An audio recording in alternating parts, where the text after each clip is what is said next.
Hello बच्चों, let's see this question and here this question say explain the Indira Sahane and others versus Union of India case along with its major reform. यानी कि question में आपसे पूछा है जो Indira Sawhney and others versus Union of India का case था वो पूरा केस क्या था और इस केस के बाद से कौन कौन से मेजर रिफॉर्म कौन कौन से सुधार देखने को मिलते हैं वो आपको यहाँ पर डिस्कस करना है। ठीक है, तो क्वेश्चन का जो की कॉन्सेप्ट है वो क्या है, Indira Sawhney and others versus Union of India case. ये केस जो है इस क्वेश्चन का की कॉन्सेप्ट है।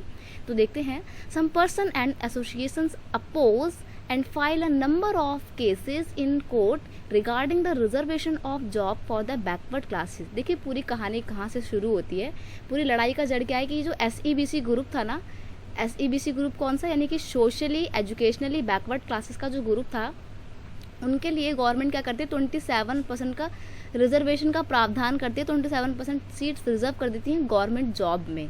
ठीक है, और ऐसा क्यों किया जाता है, क्योंकि मंडल एसोसिएशन जो था मंडल कमीशन जो था उसने अपनी रिपोर्ट में ऐसा बोला था कि ये काफ़ी बैकवर्ड ग्रुप है, इनको आगे लाने के लिए अपलिफ्ट करने के लिए रिजर्वेशन देना पड़ेगा। तो 27% का रिजर्वेशन बैकवर्ड ग्रुप के लिए रखा जाता है, लेकिन कुछ लोग जो हैं वो इस डिसीजन से खुश नहीं होते हैं। ठीक है, और इसके अगेंस्ट में बहुत सारे लोग, बहुत सारे एसोसिएशन, बहुत सारे केस जो हैं इस रिजर्वेशन के अगेंस्ट में अपील करते हैं कोर्ट में जाके। They appeal in the court to declare the order invalid and stop its implementation. लोग कहते हैं कि ये जो नया ऑर्डर लाया जा रहा है इसको इनवैलिड करार किया जाए, इसको इनवैलिड घोषित किया जाए और इसकी इम्प्लीमेंटेशन को रोका जाए, क्योंकि रिजर्वेशन की कोई ज़रूरत नहीं है। ठीक है, सुप्रीम कोर्ट भी देखता है कि जब बहुत सारे लोग अलग अलग जगह से डिमांड कर रहे हैं कि इस पूरे ऑर्डर को इनवैलिड करार दिया जाए, तो सुप्रीम कोर्ट क्या करता है, supreme court bunch all these cases together.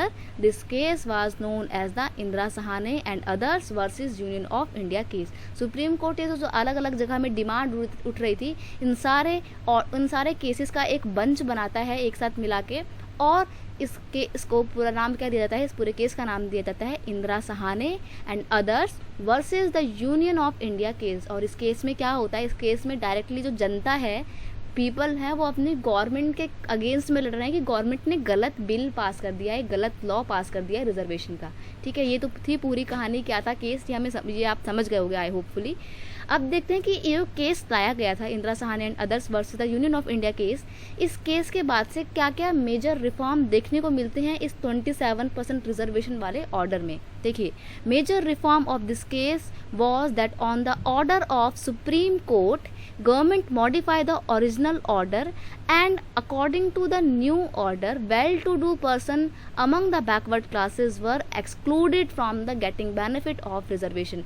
Supreme court बोलता है कि ठीक है 27% वाला जो आपका रिजर्वेशन का ऑर्डर है काफ़ी अच्छा ऑर्डर है, लेकिन इस बात को भी कंसिडर करिए कि जो बैकवर्ड ग्रुप आपने माना है, जो सोशली और एजुकेशनली जिन लोगों को आप बैकवर्ड मानते हैं, उस बैकवर्ड कम्युनिटी में भी कुछ लोग ऐसे होंगे जो वेल टू डू फैमिली से बिलोंग करते होंगे, यानी कि वो गरीब नहीं होंगे, अच्छी खासी फैमिली से बिलोंग करते होंगे, जिनकी कंडीशन सोशली कंडीशन काफ़ी अच्छी है और वो बैकवर्ड ग्रुप नहीं है। ठीक है, तो सुप्रीम कोर्ट कहता है कि ऐसे लोगों को इस बेनिफिट से, इस 27% वाले रिजर्वेशन से एक्सक्लूड किया जाए, मतलब उसको हटा दिया जाए, उनको उसका बेनिफिट नहीं मिलना चाहिए। तो ये मेजर रिफॉर्म था कि SEBC ग्रुप को 2 पार्ट्स में डिवाइड किया गया, एक था क्रीमी लेयर और एक था नॉन क्रीमी लेयर।